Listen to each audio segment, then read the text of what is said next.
What's up everyone, it's Variance bringing you another week of the After Hours Gaming League. Game number 1 of week number 7. Season number 5, IBM versus National Instruments. This is a game from Replay. So without further ado, I'm going to give you the caster, ATrain.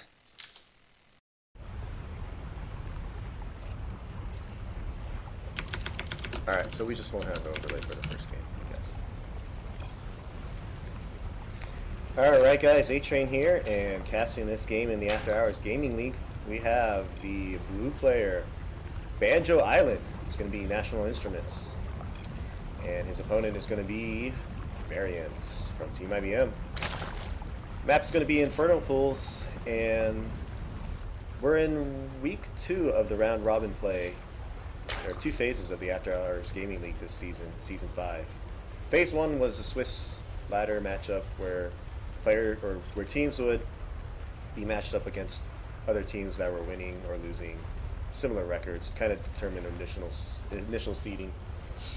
And now we're in Phase 2 where it's going to be round robin play where the top 7 teams in the league will play each other and determine positional ranking. No team is guaranteed worse than a 7th seed, so that's kind of nice for these top 7 teams. There are 33 other teams playing for playoffs positioning, so unfortunately one of those 33 teams is going to be eliminated and not make the 32 team playoffs at the end. So good luck to those teams that are playing. I guess they would be the 8 to 33 seeds. A lot of teams in the After Hours Gaming League, and unfortunately some teams are not going to make the final playoffs. So BanjoIsland, or BanjoIsland, no, BanjoIsland, I think he likes to be called, is one of National Instruments' top players, I believe. He aced a lot of games last year, had a pretty strong record, former Master League player. So this will be a tough matchup for our player from Team IBM, Variance, the Zerg player from Team IBM, who's currently 2-0 this season, ranked in Platinum, as high as Diamond, I believe. And we're going to have a spawning pool. Let's bring up the production tab. Spawning pool openers from both, with earlier gas on the Variance's side. But both going for the hatchery first. As you can see, these timings are pretty similar. And we do have the horizontal spawn locations, which could provide for a little bit more aggressive play early on. Had the players spawn cross or horizontally, it could have been a different story, but we are going to have gas from both players. I think that's a good call. Aggression will be more important, I think, in the beginning, since it's such an easy walk to the opponent's base. And both of these players will want to get their queens started, 2 double queens at least, now that they got hatchery first and the spawning pool is now finished. So very similar openers, very safe. We do have speed going on for Variance. BanjoIsland's probably going to want to get his speed as well. Just a few seconds later, but unless we're going to have to see who wants to be the aggressor in this matchup. Both of them are getting speed. There's a good chance that there's going to be a baneling nest followed up by this to follow up the aggression. It might be a little bit hard to transition to roaches right away.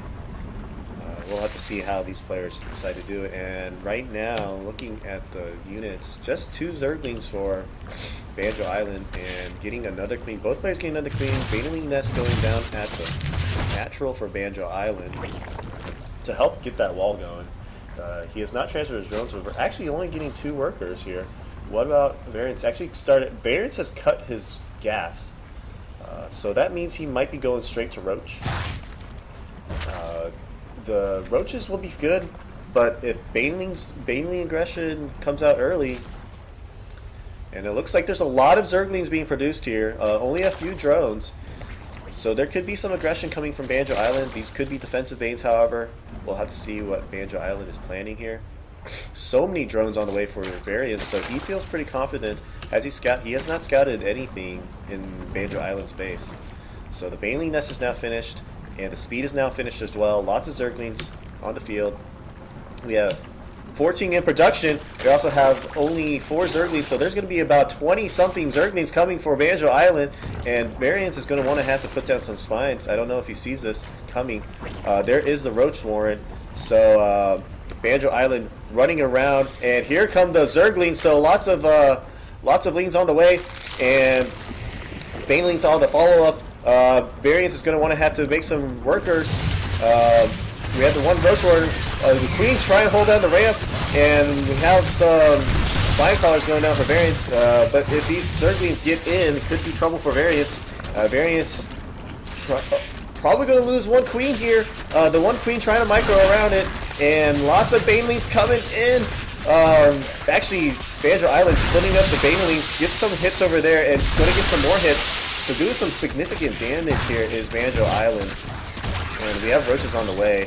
What is the follow-up for Banjo Island? He's actually started his lair, and I don't think he's going to be any more aggressive than this, but he has done some significant damage here. Worker count is now 29 to 20, so an 8 drone lead for Banjo Island. He's got his lair on the way, so that's good tech. He started getting gas as well. What is the drone count?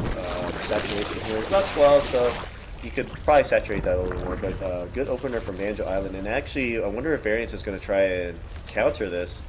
There's really not. There's only a few Banelings, some Zerglings, and a Spine Crawler here. But I think Variance is going to go ahead and just stay in his base for a little bit longer. He lost a lot of drones at the main, so playing from behind a little bit. And the worker lead continues to be in favor of Banjo Island, who's trying to get some pressure here. Doesn't look like he's going to commit to it. In production, we have mostly drones, but the layer is now finished for Banjo Island, so he could transition into Mutalisk. He is getting his third as well, so will he get the Spire? What he was going to do with all this tech? The early layer. Looks like he's just going to go ahead and produce more Zerglings. There does come the Spire. Looks like the Spire is going to be here in the bottom, so it would be Mutalisk. Variance, because he picked Roaches, I'm going to go ahead and guess that he's going to transition to the Hydralisk. This layer is coming very late, so it might be a while before he has any anti-air defense. So Banjo Island, pretty nice opener here from our National Instruments player.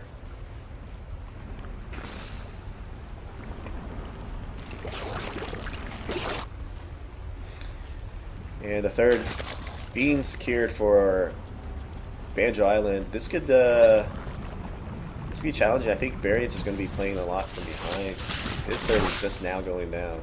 And if you look at the worker count, it's 43 to 38, but the fact that Banjo Island gets this third and can start getting gas, the Spire is going to be finished soon, so he's baked a lot of gas as well.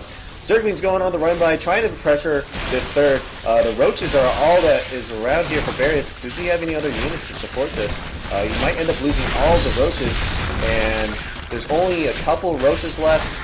Banjo Island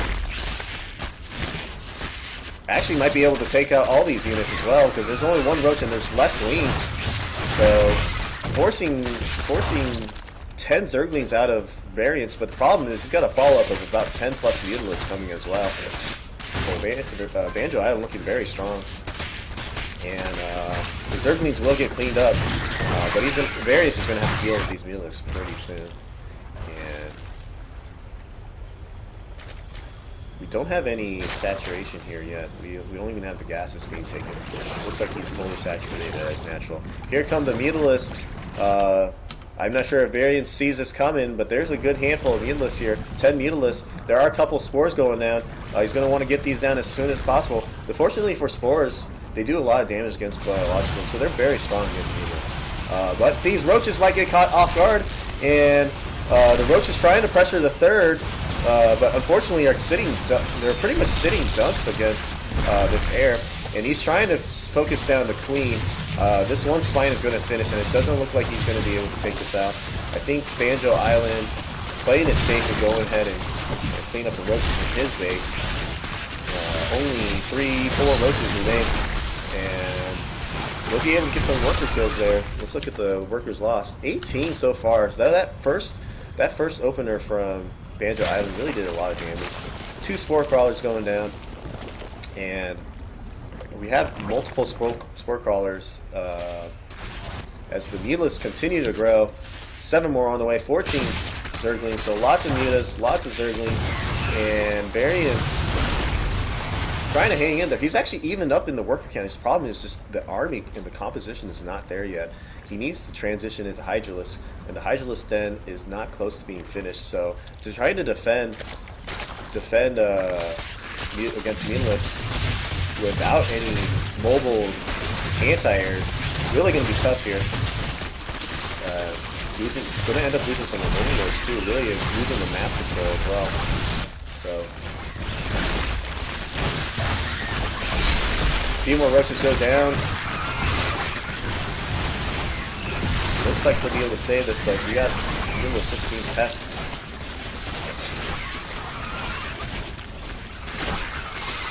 And there still is no transition into the Hydralisk then. Looks like infestors are going to be the call.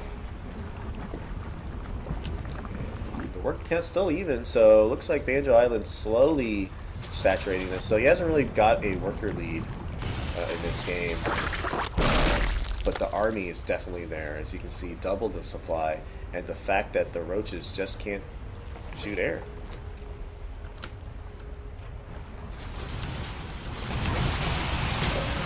He does have an overseer here to help clean up some creep.